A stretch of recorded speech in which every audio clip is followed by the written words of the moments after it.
Hi everybody, it's Mr. Stewart here with your assignment video for the animation course level 2 week 5, and this is going to be the first week of the dance assignment. So let's get started. Okay, so this week we are only going to be worried about the hips. We're going to do the upside down bouncing ball, or just the bouncing ball part of the dance assignment. So I've had my daughter here do a little Irish dance move, and I've got a frame counter on there.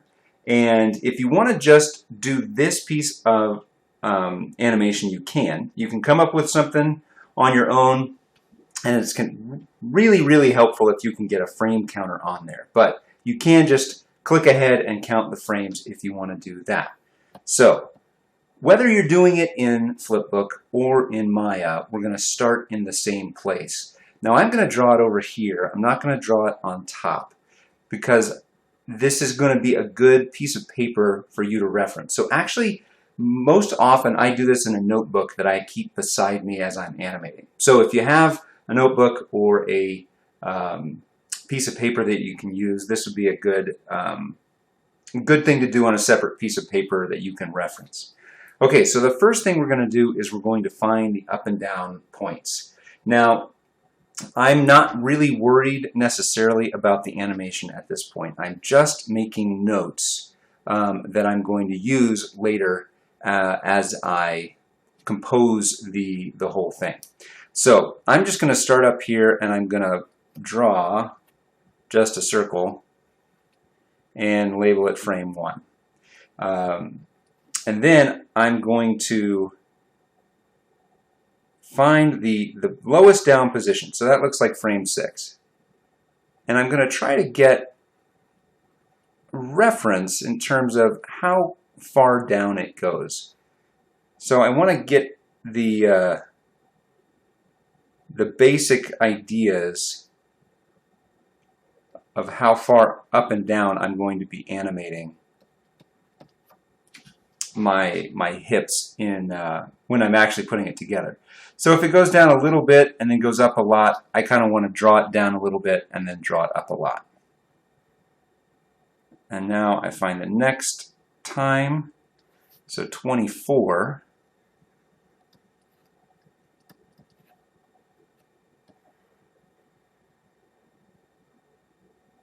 Now this is where it gets tricky, because right in here there's this one moment where it feels like she just kind of floats through the air, and that's where I'm actually going to make that a down position. So I'm going to skip ahead here, 31, and I'm not going to have it go as far down. Then I'm going to find kind of the midpoint in here and have her go up and sort of make a notation about this arc there.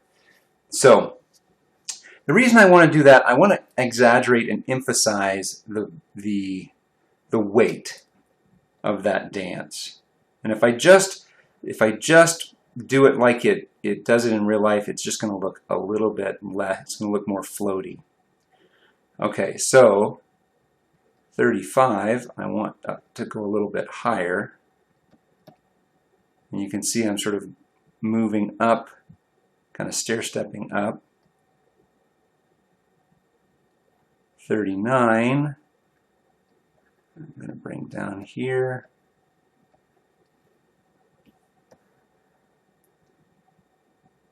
And 45 is pretty high, but I'm not exactly sure. Okay, is it as high as the last one? Well, it's actually higher.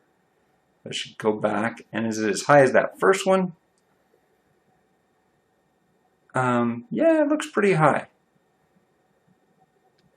So I'm going to erase it here and make it a little bit higher than that first one. And maybe I want to make 39 just a little bit lower. And so I'm always keeping aware of how this shape is looking, and is it feeling interesting in terms of the amount of up and down that I'm getting. Am I getting a variation? Am I getting enough movement? Okay, so 49.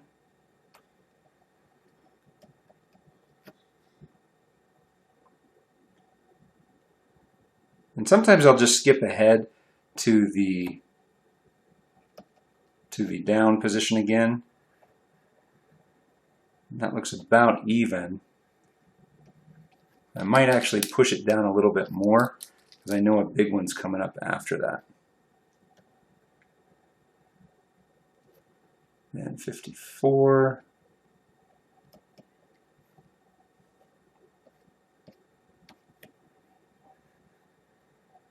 And then now this is our biggest one. So 68. Now I've actually sort of drawn myself in a corner. I'm going to lower the whole thing here so I can make myself have some room. And so 68.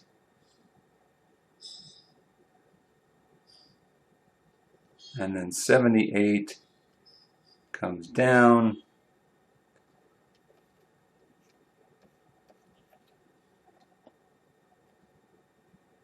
Then 87 back up here. Whoops. And I'll end it on 91. And I want to end it pretty close to where I started it because that is a general resting position. So you can see that it's got some variation in it. I can always play around with that. Now, if you're working in Maya, then this is actually going to be very similar to your translate Y curve, kind of like we did with the bouncing ball. So this is a great thing to be able to refer back to as you animate along in either Flipbook or Maya. Okay, so I'm going to start in Maya first. Now that I have my my reference paper, my what we call thumbnails figured out.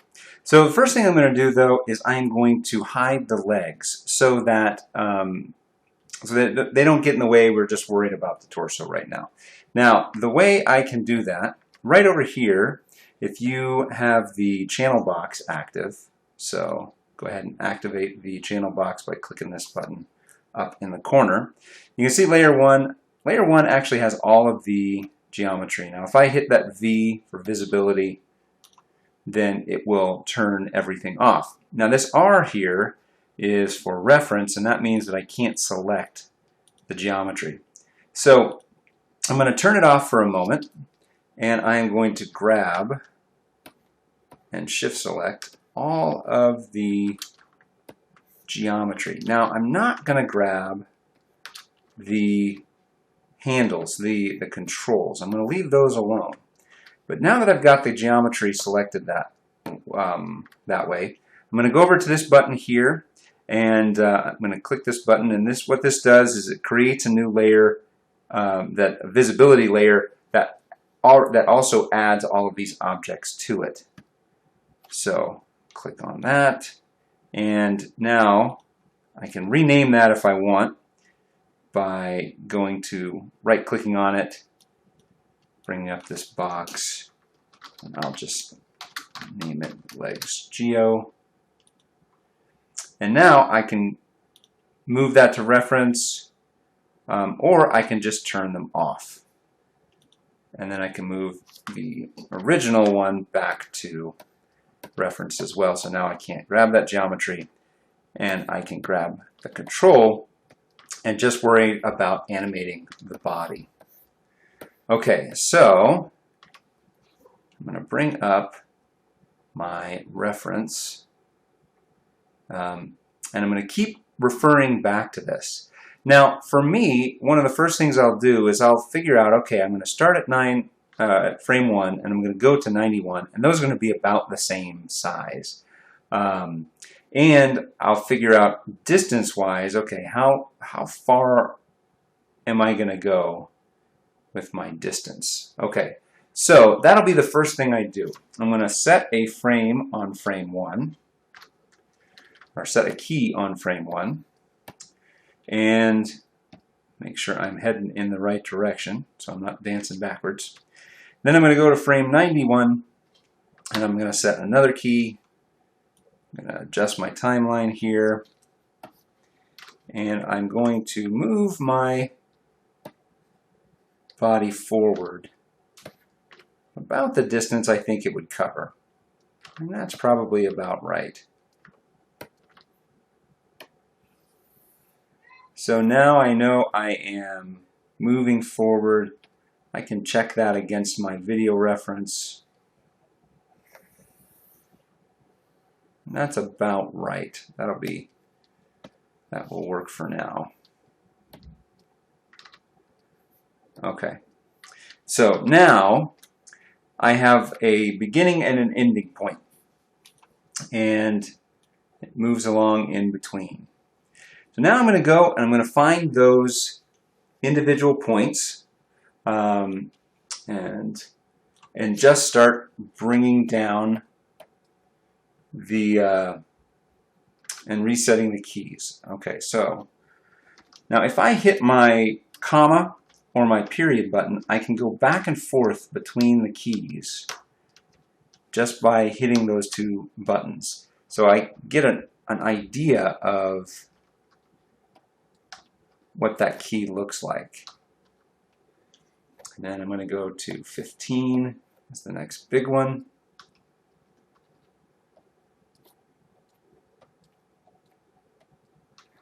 And I can add some rotation in there if I want.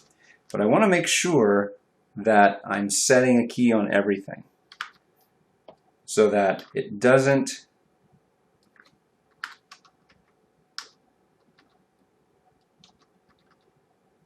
there we go. So that it doesn't surprise me on another frame. So meaning if I'm only setting a translate Y key here and I start playing with rotation further down, it's going to affect the rotation here if I don't have a key set. Alright, so I'm going to go to 24. 24 is pretty far down. And like I said, the translate Y curve should look very similar to the curve that I've drawn. So I can use that as a reference to the, I'm sorry, not the curve that I've drawn, but the thumbnail that I drew. So I can use that as a reference and make sure I am setting the key on everything. I can also use my translate Z, which is my forward motion, and just keep track of that and make sure that it is smooth as I'm moving forward. Okay, keep going forward here. 29. Now, I'll also come back and look at my reference after I get started. So all of these, all the way up into 24, 24 starts to move forward a little bit, but the rest of them don't. So I want to make sure I keep that in mind, that I don't really want her to move forward at all.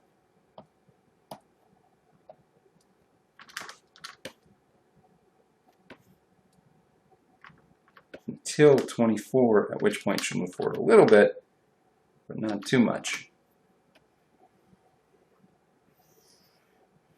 Alright, so that is working.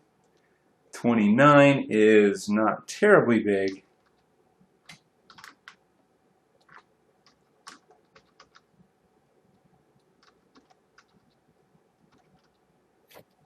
And then 29, I'll check how far forward it's moving. It's actually moving forward quite a bit. And at that point, she starts moving forward pretty consistently. So I'm just going to let that sort of flow like the curve is right now. And again, check my translate Y curve against that.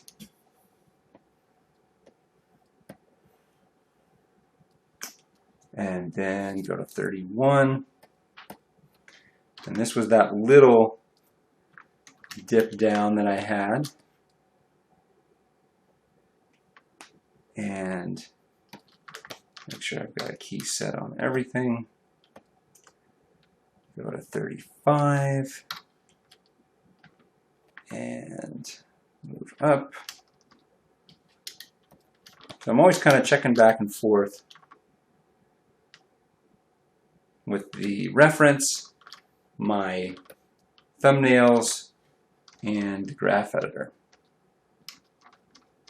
And using that comma and the period to see how they work together.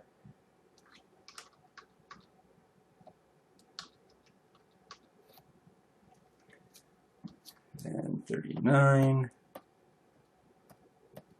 Come on, there we go.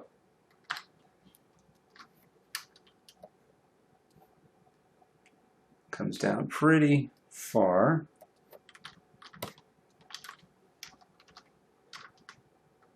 Rotate it more level. And then in between 39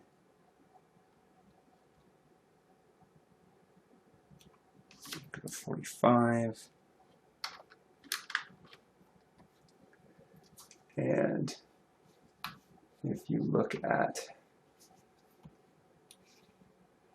this again, that was 45 in there, and I forgot to mark it. I'm starting to get that bigger jump, so I'm going to make that bigger there.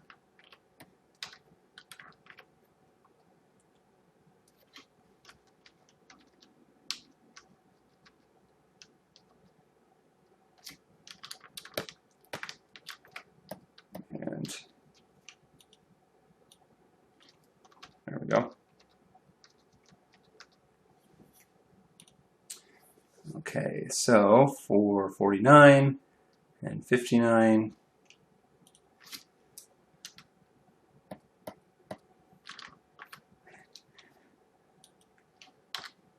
I'm going to go lower here, hit the wrong button.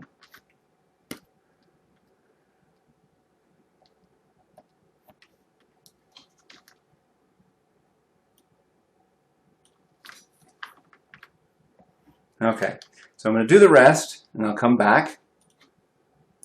All right, so I finished up doing the rest of my keys here, and now if I play it,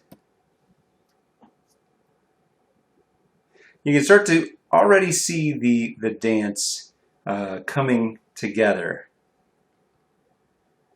Now, the rest of what you would do now is to go in and keep looking back and forth at the video, but also keep in mind that idea of the upside down bouncing ball, and just fill out the rest of the in-between spots.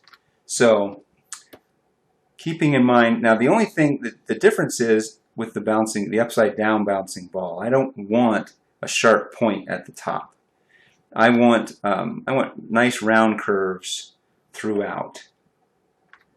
But I'm going to sort of favor the bottom.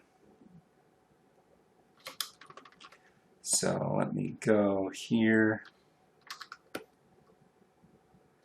So instead of favoring the top like I would with the bouncing ball, I'm going to favor the bottom, with the exception of a couple of spots maybe.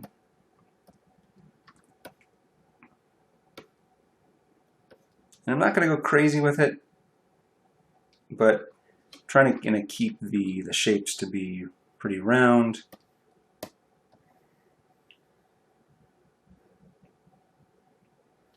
Now right here, this feels kind of even to me, and I want to get a sense of, well, what is the actual move there? So I always refer back to the video. So that's around frame 52.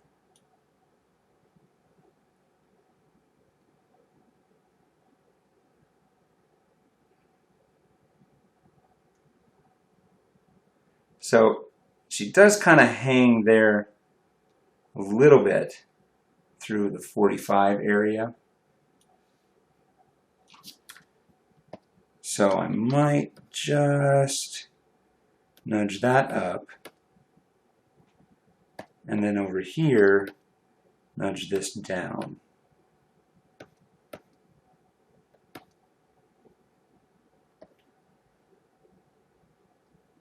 And then on this big jump, I want to see, when does she get up in the air? So on 63, that's kind of my stretch up in the air.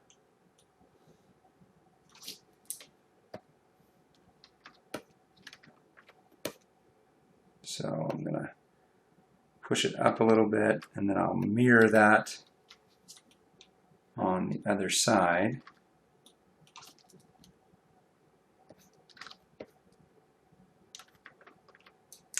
And then give her a little bit of weight here on the bottom, kind of round that out.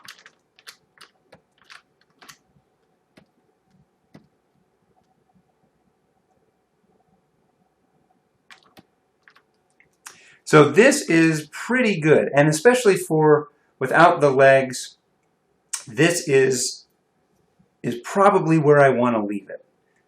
Now I might like, the only thing I might want is to emphasize the speed coming up into this jump and kind of the hang time. So I might go back in, kind of push these around just a bit to really amp up that speed.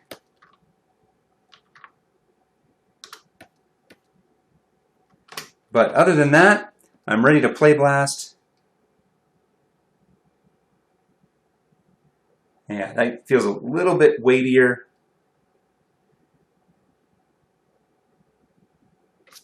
And I'm ready to play blast. So I do my play blast and I turn it into my week 5 folder. Now I'm moving over to Flipbook. Now in Maya before, I had told you how to bring the video and put it onto an image plane. And you can do that with this assignment as well, if you would like. And that could actually make things a little bit more accurate. But I wanted to, for both Maya and Flipbook this week, give the example of how to do it without actually bringing it in. So I'm going to keep doing the same thing. So if you've skipped ahead because you didn't want to look at the Maya, now we're going to get started with hand-drawn. And I'm going to still use this piece of paper that I've made to give me all of the positions that I want a key. So I know it's going to be 91 frames long, and it's going to start with frame 1. So let's start there, and they'll be about the same same height. So let's make sure I have 91 frames. I do. All right. So I'm going to start on frame 1, and I am going to just kind of start my character over here, and I am just going to have and encourage you guys just to do a bouncing ball with legs, just to make it simple. Okay, so I'm going to actually draw the legs. I didn't do this in Maya because I already knew how high I need my legs to be. But with this character, I want to establish at least where the legs are. And so that's my frame 1. Now I could just go straight ahead. I like to sort of pose it out a little bit more, so I'm going to go now to frame 91, which is my last frame. And I'm going to sort of give myself a little bit of a guess as to where I'm going to end up. Because if I'm doing a shot, I might want to be at a certain spot. So I'm going to say frame 91, and I'll go back to my reference here, and I will find frame 91. Hold on a moment. Let me pull it over just a little bit more. Okay, so 91 is a pose about like this. So I'm going to try and mimic that pose.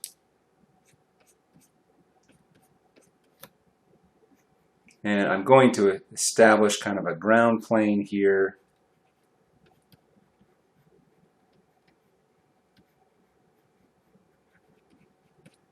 And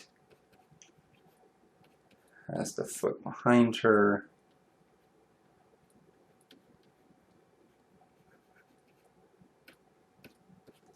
Okay, so now I sort of know my beginning and my end point. And I'm probably going to go in and do all of my my down positions first, kind of my major down positions. The reason I'm going to do this is I want to set the placement of how big these steps are going to be. And I want to do this kind of early so that I know how to in-between around it. So this is a little bit different than in the computer, but I think it's really, for me, this is really helpful. So I'm going to go, I'll bring Photoshop back here. And I know that first jump she doesn't move much, but it looks like kind of right in here is about halfway. So 39 is pretty close to halfway. So I'm going to now do the pose for 39. And go back up here. And I'm going to reset my light box so that I can see both. And I know it's not quite halfway, but it is pretty close. And again, I'll probably draw in my legs.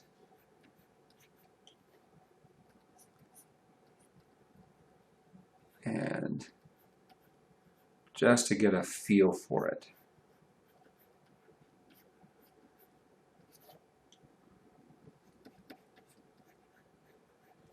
Okay, so that's 39. And what I usually do when I've done this is I'll actually draw a circle around the ones that I finish up. So now I know, okay, well 24 is kind of in between there. So now let's find out where 24 is. So 24 is just starting to move. And that gives me a good indication of what to do on 24. I'm just starting to move here. And again, I'm only doing the down positions.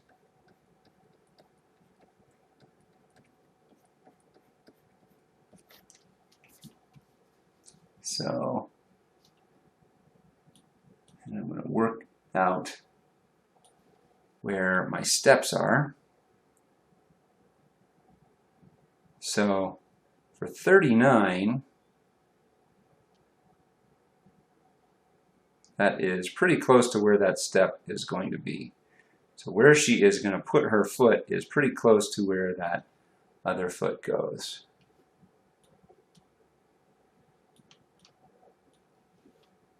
Pull that over.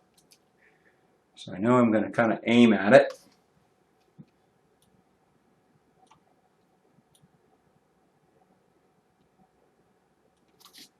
And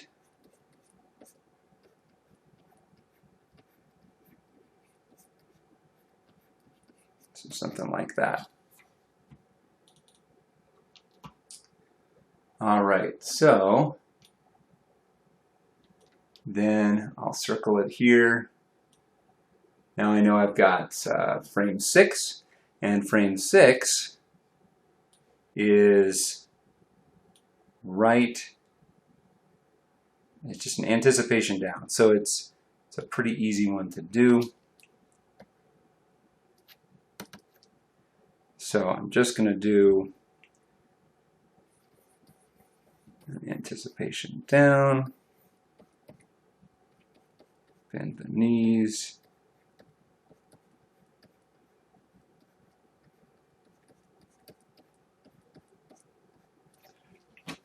and then frame 31 is my next down position. So I've done 6, I've done 24, I'm going to do 31 now.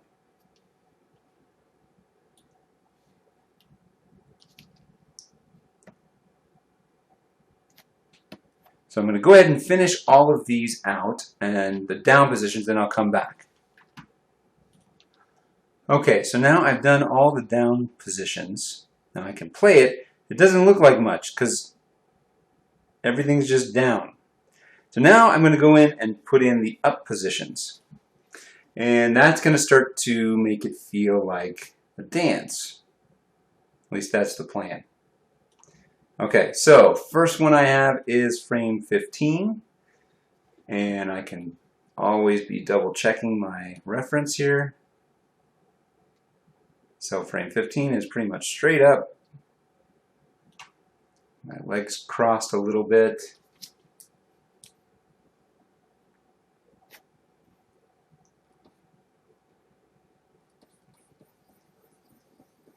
So something like this.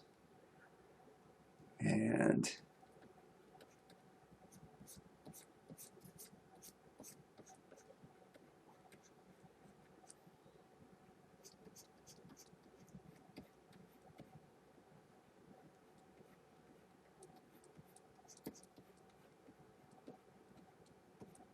all right, so I can start to roll back and forth.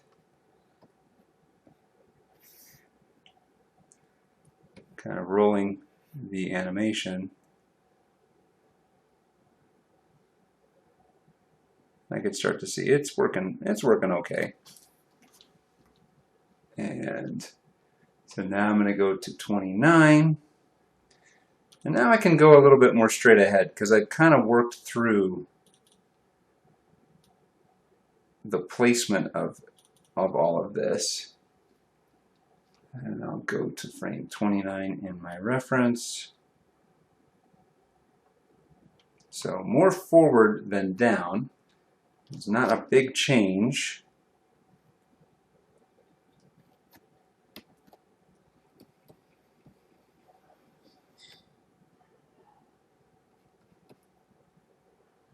And I know that it's going to kick forward. So here, tell you what, I don't want it to go forward quite as much. I know she's still planted on the ground.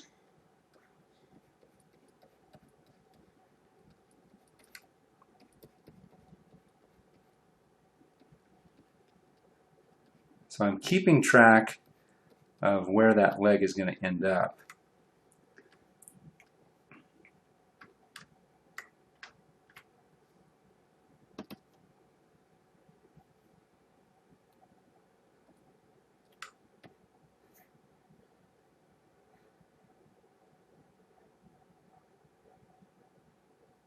I might want to go a little bit higher though. As I look at it, I think, I'm not getting that sense of dance too much in there. I'm going to push it up a little bit higher.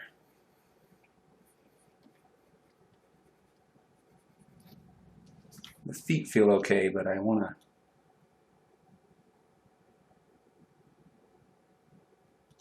to double click and lock it in there.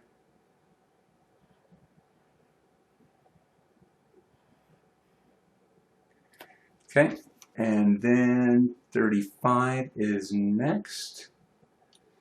So I'll go over here to 35. Again, it's pretty minor.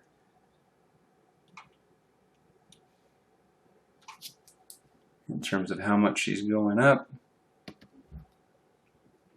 But I want to exaggerate it.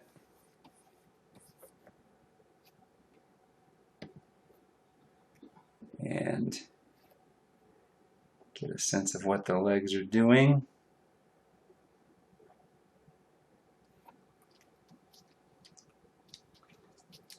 So this is where it gets tricky. And I'll always be able to go back and refer back to my video reference. So her front foot is not coming off the ground too much. So it's kind of where the foot is going to eventually be planted. And that is not helpful. There we go.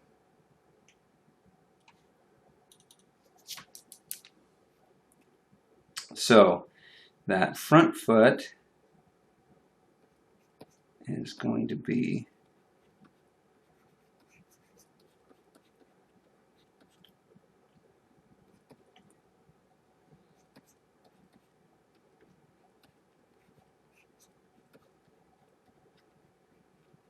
just getting off the ground.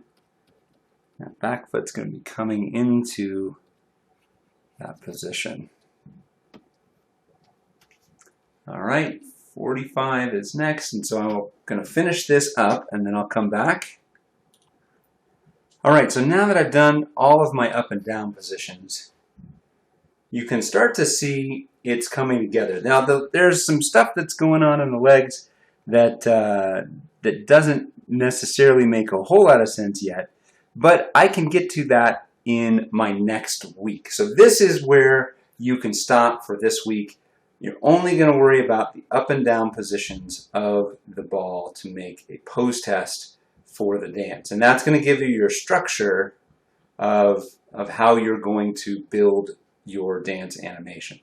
All right, and so go ahead, export a movie of this file. You can go to export, export movie, or an image sequence if you're doing it in pencil, and then put it in your week 5 student folder, and good luck.